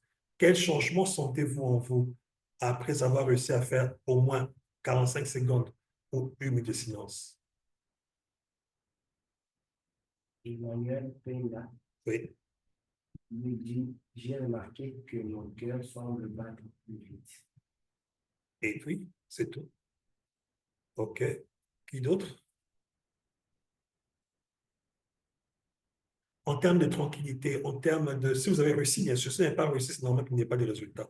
En termes de tranquillité, en termes de paix intérieure, en termes de confiance, en termes d'être dégagé de la situation qui vous dérangeait, comment vous vous sentez? Je suis Kabengele. Oui. J'ai aimé la deuxième expérience. OK. Elle a été une réussite que la première Oui. avec les explications. Ok. J'ai senti mon esprit monter. OK. Et Billy répond, j'ai ressenti un calme, un bien intérieur. OK. Je suis venu me dire une détente intérieure. OK. En vérité, Josué, ton esprit n'est pas monté. En vérité, c'est Dieu en toi, Christ en toi, qui émerge. C'est en fait ça souvent auquel nous ne prêtons pas attention. C'est Christ en toi, parce que Christ est ta vie. C'est Christ qui est censé vivre en toi et non plus toi. Donc c'est Christ en toi qui a émergé. Tu lui as laissé de l'espace et cet espace a fait qu'il émerge en toi. Mais en émergeant, il devient une partie de toi. Ou encore, disons que tu prends conscience d'une partie de toi qui était, on peut dire, un peu endormie. Tu en as pris conscience. C'est juste ça. Donc, ce n'est pas que ton esprit s'est élevé, c'est Christ en toi ou Dieu en toi qui s'est simplement éveillé. Si tu peux aider parce que je ne peux plus lire. C'est Dieu qui s'est éveillé en toi et non pas que ton esprit est monté. On va passer au point 4 du développement. Le prophète ne grandit que dans le silence. Aujourd'hui, nous voyons les prophètes qui aiment Facebook, qui aiment les actions, qui aiment les projecteurs. Un prophète est quelqu'un qui aime le silence. Il aime le retrait. Autrefois, les prophètes passaient du temps dans les déserts, dans des grottes, sur des montagnes. Ce n'étaient pas des gens qui habitaient avec le peuple. Quand vous partez en Israël jusqu'à aujourd'hui, à ces jours, il y a encore des prophètes de Dieu. Ils sont prophètes, mais pas du Christ. Ces gens n'habitent pas avec la foule. Quand vous remarquez et vous observez un vrai prophète, vous voyez toujours qu'ils ont l'air un peu bizarre, un peu coupés, un peu comme déconnectés de la réalité. Pourquoi? Parce qu'ils ont cette tendance-là à aller dans cette demeure du silence. Parce que le thème, c'est la demeure du silence. Et la demeure du silence est en vous. L'apôtre Pierre dit que la demeure de Dieu, c'est vous. Vous êtes la maison de Dieu. Cette maison est en nous. Et lorsque je commence à entrer et à faire silence, la demeure commence à devenir une réalité. Ça commence à devenir un refuge pour moi. Ça commence à devenir comme un lieu de protection, un lieu fort, une forteresse où je pars me réfugier face aux péripéties de la vie et les réalités du quotidien de tous les jours. Donc, le prophète, à l'image de Osée, il dit que j'étais à mon poste, à Habakkuk, excusez-moi, j'étais à mon poste et j'attendais de voir ce que me dirait Yahweh. Donc, le prophète, ou même l'intercesseur, n'est pas quelqu'un qui est pressé de parler. Christ a dit, ne multipliez pas beaucoup de paroles en prière comme le font les insensés. Je reçois des fois par jour 5, 10 sujets de prière. Ben, j'ai prié pour ceci. Ben, j'ai prié pour cela. Si je vous dis que je me mets à genoux pour chaque sujet de prière, je suis un gros menteur. J'ai une église à conduire, j'ai des gens autour de moi. Mais quand quelqu'un me donne un sujet de prière, je prends le sujet. Si ce n'est pas un sujet qui nécessite que je prie longtemps, je parle à Dieu un moment et je fais silence. Je peux repasser le problème de mon cœur, je le repasse ça et puis je fais silence. Je repasse ça et puis je fais silence. Au bout d'un moment donné, ça ne traîne pas, la personne me dit, j'ai eu la solution. Et pourtant, c'était un cas compliqué. Pourquoi? Parce que j'ai appris à amener les problèmes dans la demeure du silence. Chaque fois que moi-même j'ai un problème et que je pense à ça, je réponds, c'est comme si je couvrais le problème. Au bout d'un moment, ça s'aggrave encore. Mais dès que j'apprends à me taire intérieurement, j'ai comme l'impression que tous ces problèmes-là avaient disparu. Et c'est pareil avec le niveau prophétique. La première chose, c'est être capable de faire silence. Et se dire, OK, je vais écouter le maître. À force de faire silence, vous allez commencer à différencier vos voix personnelles, les voix de vos blessures, parce que chaque humain a des blessures. Vous allez apprendre à discerner la voix de vos traumatismes. Beaucoup de visions, beaucoup de songes sont le fruit des traumatismes. Beaucoup sont le fait du subconscient, des choses que vous aurez voulu avoir, que vous n'avez pas eu. Vous avez couvert et au bout d'un moment donné, ça devient des visions. Si vous avez l'habitude de regarder des films pour adultes, vous aurez des femmes de nuit. Parce que c'est au travers de la multitude des pensées que naissent des visions ou même des songes. Donc, par conséquent, lorsque le prophète apprend à se taire, à entrer dans la demeure du silence, à observer, c'est en ce moment-là aussi qu'il apprend à écouter la voix de Dieu, qu'il apprend à isoler les autres voix et à laisser la voix de Dieu grandir. Ce n'était pas par orgueil que j'ai eu, ou par méchanceté, que la semaine passée, j'ai eu à dire que telle prophétie est fausse, telle prophétie est fausse, ceci n'arrivera pas, parce que le prophète a pour mission et responsabilité aussi de veiller à la parole de Dieu. Beaucoup de gens ont prophétisé par un esprit de mensonge qui soufflait dans la vie, il fallait le faire taire, parce que la nation est en danger, et si on laisse les esprits de divination parler, ou les gens parler par audace, ça va créer un désordre et un chaos. Et il fallait qu'un prophète parle. Et Dieu m'avait permis de parler. Je pouvais écouter tel prophète parler. Je fais silence et je cours Dieu. Est-ce que tu as parlé? Est-ce ce que tu veux faire? Oui, je n'ai pas parlé. Et je disais, telle prophétie est fausse. Quand vous êtes qu'à Kigali et allez subir quelque chose, j'ai dit qu'il n'y aura rien à Kigali. Pas pour manquer de respect à l'homme de Dieu qui avait parlé, mais ce n'était pas Dieu qui avait parlé. Quand le pasteur de la Côte d'Ivoire a dit que nous passerons par 7 ans de confusion, Dieu n'avait pas parlé et il fallait le dire. Mais quand il a commencé à parler, au-dedans de moi directement, j'ai entendu un rejet. Je n'ai pas dit ça. Pourquoi? Parce que j'ai appris à discerner la voix de Dieu. Tu peux m'emmener à une prophétie, genre Dieu va te frapper, Dieu te fera ça, ça, ça. Automatiquement, j'arrive à entendre Dieu me dire, je n'ai pas dit ça, je n'ai pas parlé. Pourquoi? Parce que j'ai appris à faire silence devant Dieu. Et en faisant silence devant Dieu, Dieu me fait découvrir sa voix. Hier, on parlait d'une personne avec quelqu'un, avec un prophète. Pendant qu'on en parlait, je parlais de la personne avec, disons, le mépris, un peu de mépris. Et directement, j'ai senti Dieu en moi ne pas être content. Je me suis senti mal. Pourquoi? Parce que j'ai vite appris, en faisant silence, à reconnaître aussi les émotions de Dieu au-dedans de moi. Et c'est ainsi qu'un prophète peut dire, je sens Dieu triste, un vrai, pas des aventuriers. Je sens le cœur de Dieu attristé. Parce qu'il s'est différencié au travers du silence, de la contemplation, sa propre voix et celle de Dieu.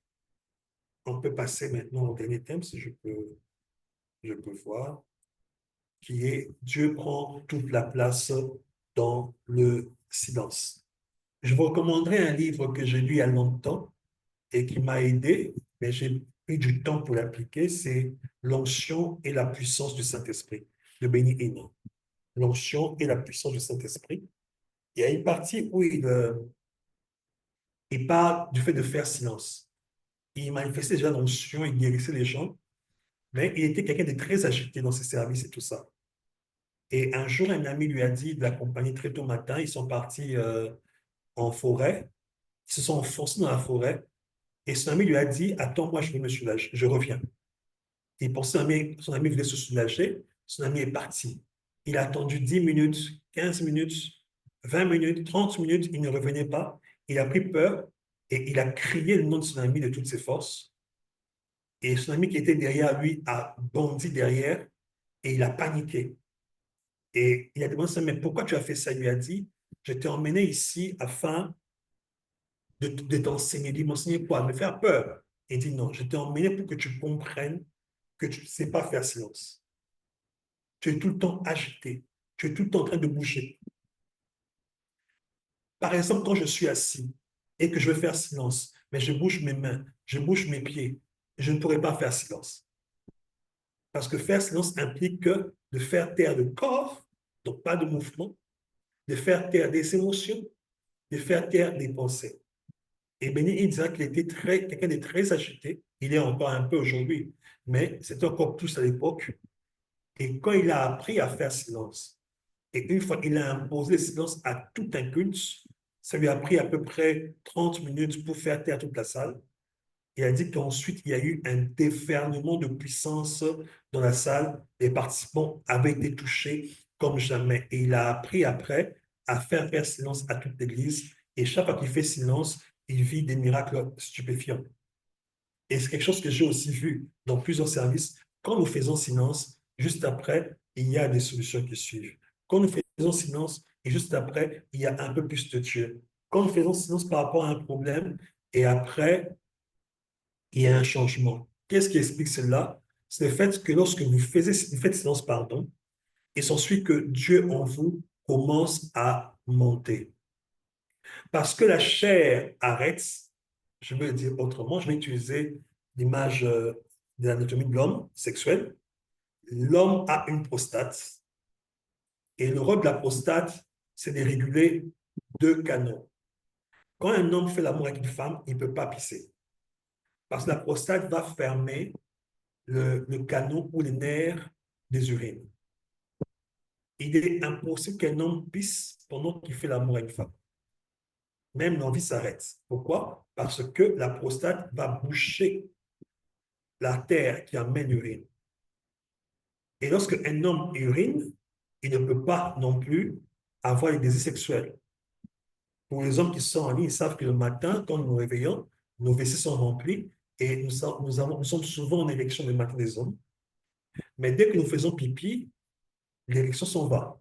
Pourquoi? Parce que la prostate a libéré tout ce qui remplissait la vessie et par conséquent, il n'y a plus de liquide, il n'y a plus autant de sang qui est concentré au niveau sexuel et donc l'érection baisse. C'est de la même manière avec Dieu et nous. Tant que nous sommes actifs au travers de nos pensées, c'est comme si il y avait un régulateur qui vient boucher la vie de Dieu, qui vient boucher la personne et la conscience de Dieu en nous. Et lorsque nous fermons ou nous faisons silence, nous fermons en vérité le flux de la vie de l'homme. Nous fermons le côté adamique en nous et par conséquent, il s'ensuit que la vie de Dieu peut commencer à émerger. Dès que je recommence à penser, dès que je me mets à m'agiter, à bouger même faiblement, j'arrête le flux de Dieu pour que la chair reprenne. Et quand j'arrête encore de bouger, de m'agiter, de m'inquiéter, qu'est-ce qui s'ensuit? Il s'ensuit que la vie de Dieu continue. Alors, qu'est-ce qu'il faut faire? Chaque fois qu'un problème vient dans votre vie, chaque fois qu'il y a une difficulté qui arrive, au lieu de commencer à en parler et à murmurer, vous vous asseyez même 2 minutes, vous efforcez de faire silence par rapport à ce problème-là devant Dieu. Vous restez silencieux. Vous allez voir que la chose va disparaître de votre cœur. Et la solution que vous pensiez qui prendra 10 jours peut arriver en 1 heure. Il y a d'autres cas qui demanderont plus de temps, c'est vrai. Mais vous traiterez 80% des problèmes en apprenant à vous taire. Pas vous taire seulement au niveau de la bouche, mais aussi du cœur, des émotions et toutes ces choses-là. Gardez silence et Yahuwah combattra pour vous. Que toute chair fasse silence, car Yahuwah s'est réveillé de sa demeure. Voilà ce que j'avais à vous dire par rapport à la demeure du silence. On va, avant de conclure, essayer de prendre encore quelques questions s'il y en a, avant que nous puissions passer à la conclusion. Y a-t-il des questions? Si on peut essayer d'ouvrir le micro, si ça ne marche pas, on peut toujours écrire. Comme ça, nous allons vous répondre et on pourra passer. Je pose la question de savoir. Qui ça? Je peux parler fort, s'il te plaît? Je suppose la question de savoir Oui. Si on parle de faire silence, il nous amène à arrêter de penser. Comment alors arriver à écouter Dieu dans nos pensées? Répète la question, s'il te plaît. Si on parle de faire silence, Oui. qui nous amène à arrêter de penser. Oui. Comment alors arriver à écouter Dieu dans nos pensées? Je sais ça l'erreur, Josué, parce que nous pensons que nous écoutons Dieu dans nos pensées. Nous n'écoutons pas Dieu dans nos pensées.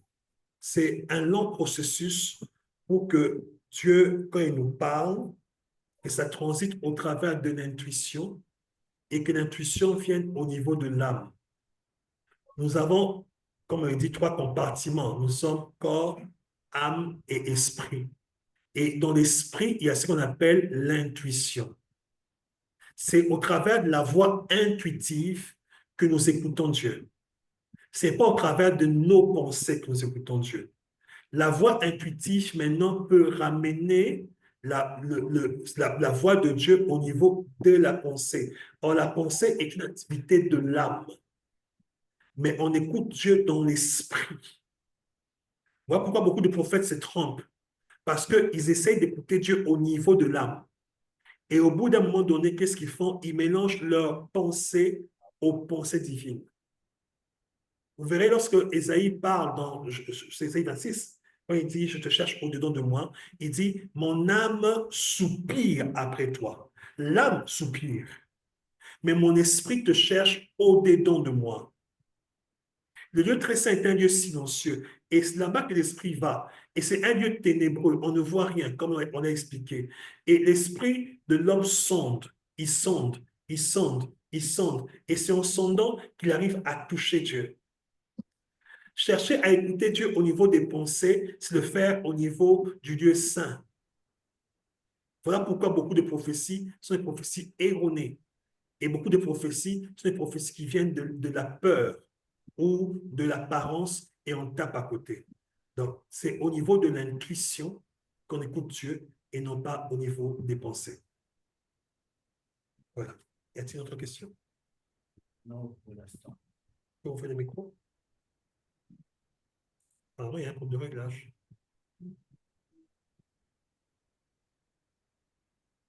Y a-t-il une question ou deux? Comme ça, on va conclure. J'ai pris moins de temps que prévu et c'est très bien.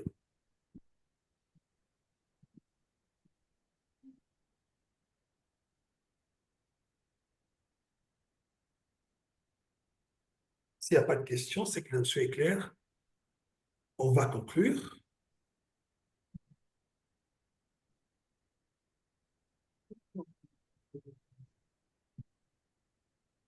Tu es sûr que tu ouvres le son?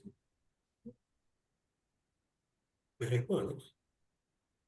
Nous prenons 2 ou 3 questions et puis on va conclure.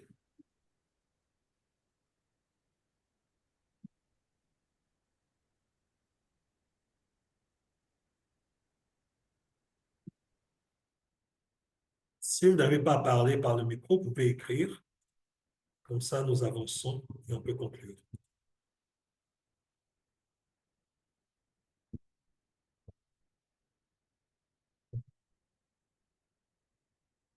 Ah,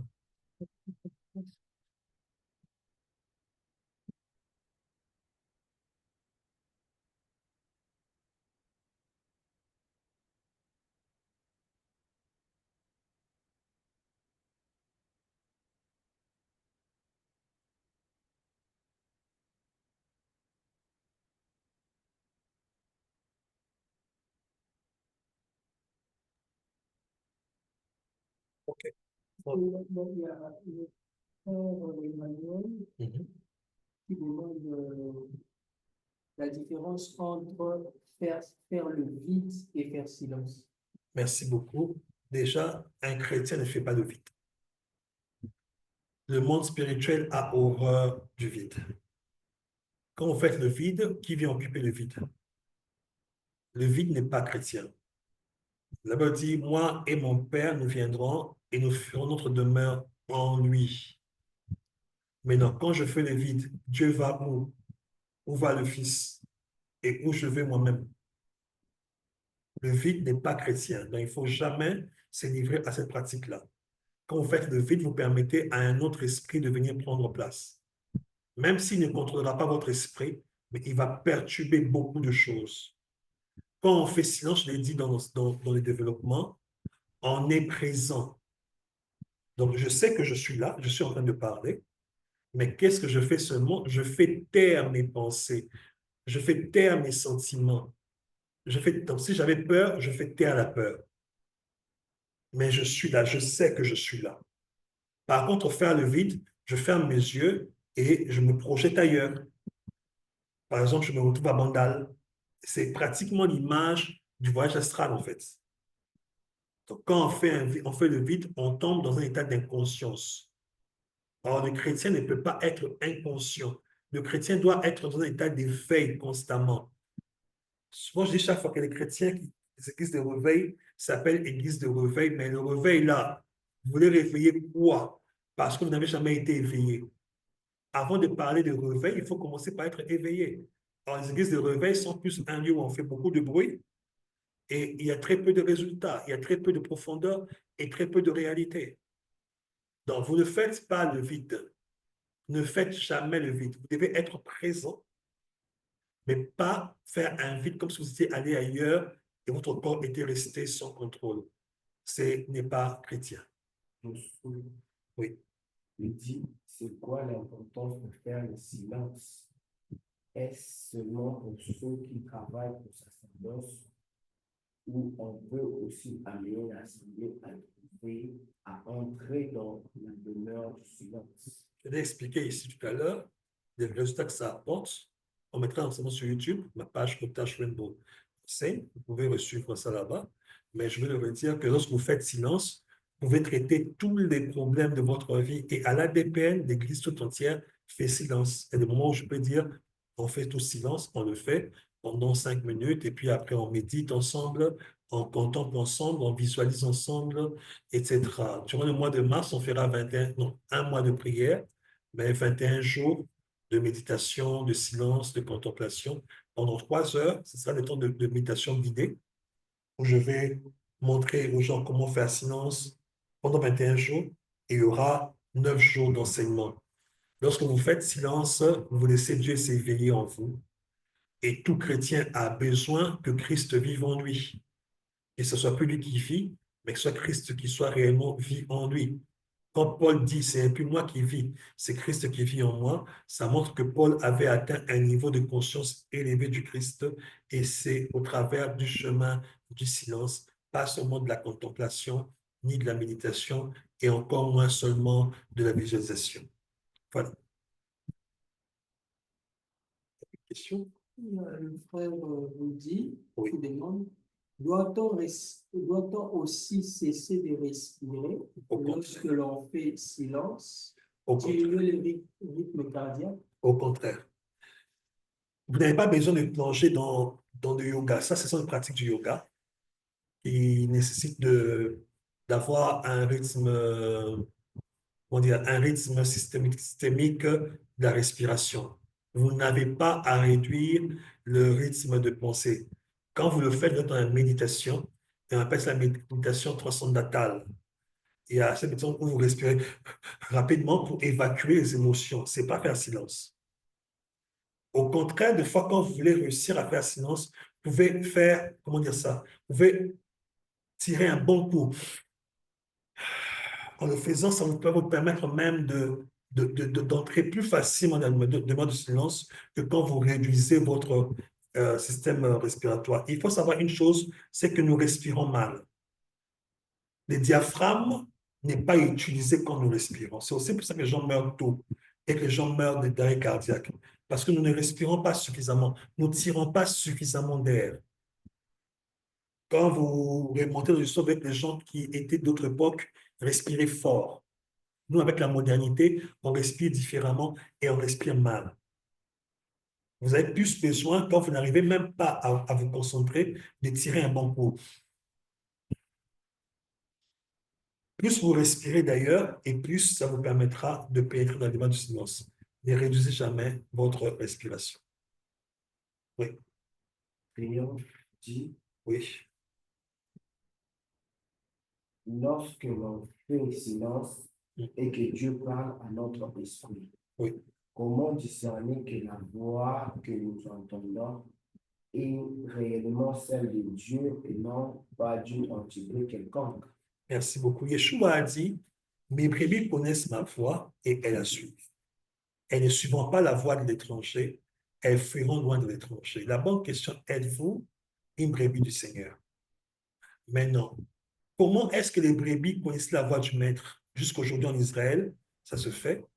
Lorsqu'une brebis, c'est petit au monde, donc un méba, qu'est-ce que le berger fait? Il passe beaucoup de temps avec la brebis. Quand David dit sa houlette et son bâton me rassure, ça veut dire quoi? La houlette servait à ramener la brebis vers le berger. Mais le bâton, le berger l'utilisait pour casser la patte de la brebis têtue. Le bâton lui permettait de faire face à l'ours et à loup, au loup aussi, pardon, excusez-moi. Mais le bâton servait aussi à casser la patte de la brebis têtue. Et quand il cassait la patte de la brebis têtue, la brebis ne marchait plus par elle-même. Le berger portait la brebis et la mettait sous ses épaules. Partout où il partait, la brebis était à ses côtés parce qu'elle ne pouvait pas marcher par elle-même. Et la brebis apprenait à rester près du maître. La brebis apprenait à connaître la voix du maître. La brebis apprenait à ressentir l'énergie du maître. La brebis connaissait l'odeur du maître. Par conséquent, lorsque le maître arrive en Israël, les bergers ne marchent pas derrière le mouton, ils marchent devant le mouton. Lorsque le berger marche et il lance un cri, les brebis savent que ça, c'est le cri de notre maître. Ils suivent. Et les bergers en Israël ont tendance à mettre leurs brebis ensemble, dans un même enclos. D'où quand le berger vient, il ouvre l'enclos et ses brebis le suivent quand il les appelle, parce qu'ils sont habitués. Donc, plus vous faites silence devant Dieu, plus vous apprendrez à écouter la voix de Dieu, vous découvrirez l'odeur de la présence de Dieu, vous connaîtrez le parfum, parce que Dieu a un parfum. Celui qui arrive à entrer dans la sainteté de Dieu vous dira que Dieu dégage une odeur.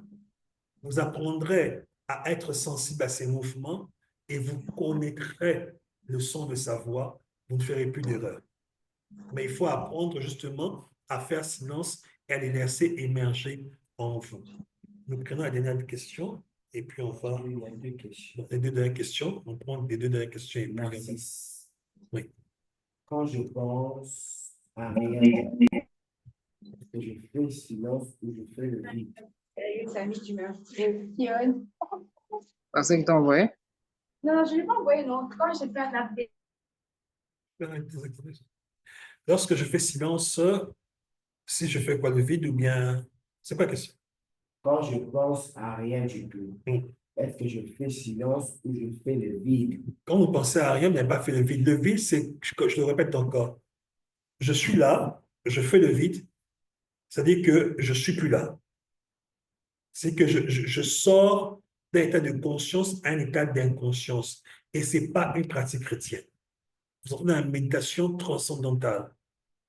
Donc, c'est une pratique étrangère à la foi chrétienne. Quand je fais silence, je fais cesser mon activité en étant présent. Donc, si mes pensées, je les arrête, c'est une très bonne chose.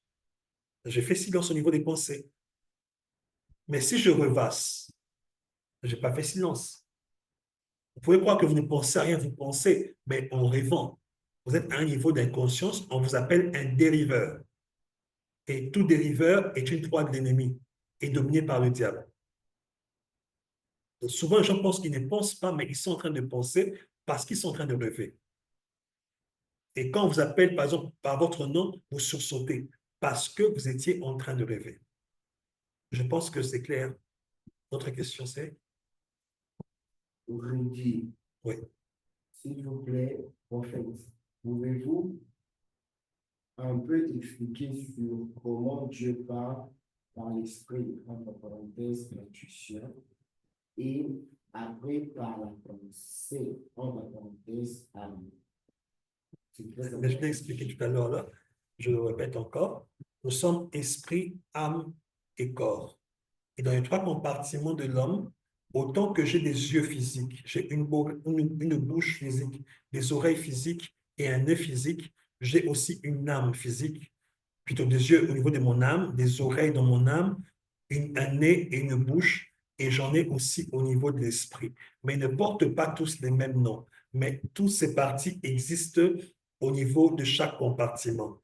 Maintenant, au niveau de mon esprit, Dieu passe par mon intuition, qu'on appelle aussi autrement sixième sens. C'est une capacité de connaître Dieu et de connaître les choses sans les avoir apprises.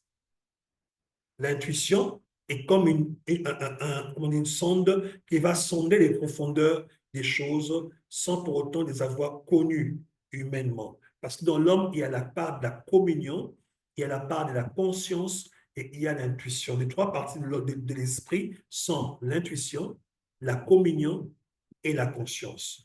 Dans la première chose, je suis conscient que je suis devant Dieu. C'est un état de conscience qu'il faut atteindre, que très peu de gens atteignent, au travers de la sensibilité spirituelle, la sensibilité prophétique. Je suis conscient. Ensuite vient la communion. La communion, c'est être en harmonie, c'est être en accord au niveau des émotions, de la volonté et de la pensée avec une personne. Nous sommes en communion. Et enfin vient l'intuition, qui est un compartiment de mon esprit. La Bible dit, Dieu permet que nous puissions le chercher en tâtonnant. Ces tâtons-là, c'est ça justement l'art intuitif. Que l'apôtre Jean dit que nous n'avons pas besoin d'être enseignés parce que nous avons tous la connaissance. Nous sommes tous souvent pour connaître les choses. Comment? De manière intuitive. Je dois activer consciemment mon intuition. Pardon. Je dois activer consciemment mon intuition. C'est moi qui dois, au travers de la conscience, savoir que j'ai une faculté dans mon esprit qui s'appelle l'intuition et qui me permet d'écouter Dieu. Et pour que j'écoute Dieu, je dois faire silence.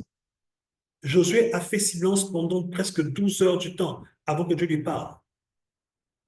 Il ne disait rien, il était prosterné, lui et les anciens d'Israël. Et ce n'est qu'après qu'il a fait une prière à Dieu. Les anges font silence devant Dieu parce que Dieu veuille bien parler. Donc, c'est l'intuition qui me permet de prendre conscience ou d'entendre la voix de Dieu au travers de la conscience que je suis devant lui. Et là, mon esprit capte. Et dès que mon esprit capte ce que Dieu a dit ou veut dire, il est transmis maintenant de manière intelligente à mon âme. Parce que l'âme ne peut pas saisir les choses de l'esprit. Et mon âme capte et comprend ce qui a été dit au niveau de l'esprit, même si j'aurais du mal à l'exprimer intelligemment, j'ai au moins compris. Et autre chose que vous devez savoir, quand Dieu vous parle au niveau de l'esprit, dans l'intuition, il peut donner un message qui peut couler sur 5 ans. Et votre intelligence va comprendre que ce qui est important en ce moment-là. Et chaque étape de votre vie, vous allez commencer à remarquer que vous sentez poussé à faire une chose, vous sentez poussé à en faire une autre. Pourquoi? Parce que c'est comme si ce qui avait été libéré dans l'intuition, au niveau de l'esprit, est téléchargé progressivement au niveau de l'âme. Je pense que c'est clair. OK. Donc, on a fini avec les questions, il n'y en a plus, je pense. D'accord. On va donc clôturer au travers de la conclusion. Voici la conclusion que nous avons par rapport à cet enseignement qui est la demeure du silence. C'est quelque chose qui est censé être très long. Il ne peut pas prendre 1 heure ou 2 comme on l'a fait, parce qu'on a eu beaucoup de questions aussi. Tu dois arriver à comprendre que Dieu est un Dieu silencieux. Dieu aime le silence. Dieu, il y a 2 choses qui le caractérisent, c'est le silence et les ténèbres. Souvent, quand on dit ténèbres, nous voyons directement les diables, le monde occulte. Non. Dieu s'enveloppe des ténèbres. Les ténèbres, ce n'est pas forcément le noir. Dieu se couvre de l'inconnu. On peut dire ça aussi comme ça. Et lorsque tu commences à faire silence, tu commences à accéder à l'inconnu. Ce sont des choses que l'œil n'a point vues, que l'oreille n'a pas entendues et qui ne sont pas montées dans le cœur de l'homme. Des choses que Dieu a réservées pour ceux qui l'aiment. Ne peut aimer Dieu qu'une personne qui sait aller vers lui. Comment je peux dire que j'aime une personne avec qui je ne sais pas passer du temps? Imaginez que vous venez me voir et que nous commençons à parler, et dès que nous parlons, je suis là constamment à vous couper et je parle. Vous voulez répondre à une question, je vous parle. La conversation sera une conversation frustrante. Ou des fois, nous voyons des couples dire que mon mari ne m'écoute pas, ma femme ne m'écoute pas. Pourquoi? Parce qu'ils n'arrivent pas à communiquer. L'un ne laisse pas l'espace à l'autre pour qu'il parle. L'un ne laisse pas à l'autre l'espace pour qu'il s'exprime. Dans mes différents rapports humains avec les femmes en grandissant, j'ai eu à connaître une dame qui m'a dit une fois, pourquoi j'ai l'impression de marcher sur des œufs avec toi? Je ne le remarquais pas, mais souvent quand on discutait d'un point difficile, je ne laissais pas le temps de s'exprimer pleinement. J'étais juste tenté de parler, parce que quand elle parlait, elle marquait des pauses. Et en marquant des pauses, moi, j'avais déjà compris ce qu'elle voulait dire et je voulais répondre. Or, elle avait besoin que je lui laisse le temps de parler et de finir de parler. Même si j'avais compris ce qu'elle voulait dire, elle voulait que je puisse la laisser finir ce qu'elle avait à dire. Autrement dit, la sœur avait besoin que je découvre sa vraie identité. Elle avait besoin de s'exprimer pleinement.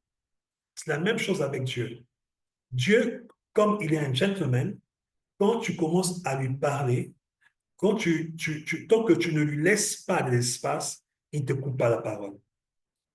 Et tu peux commencer à lui parler pendant 5 heures du temps, il te laissera parler pendant les 5 heures, il va attendre que tu finisses de parler pour qu'il te parle. Et si tu ne laisses pas l'opportunité de parler, il te laissera sortir de sa présence sans que tu n'aies parlé et tu auras péché. Mais si ce qu'il a à dire est tellement important, il va s'arranger pour attirer ton attention et il te parlera.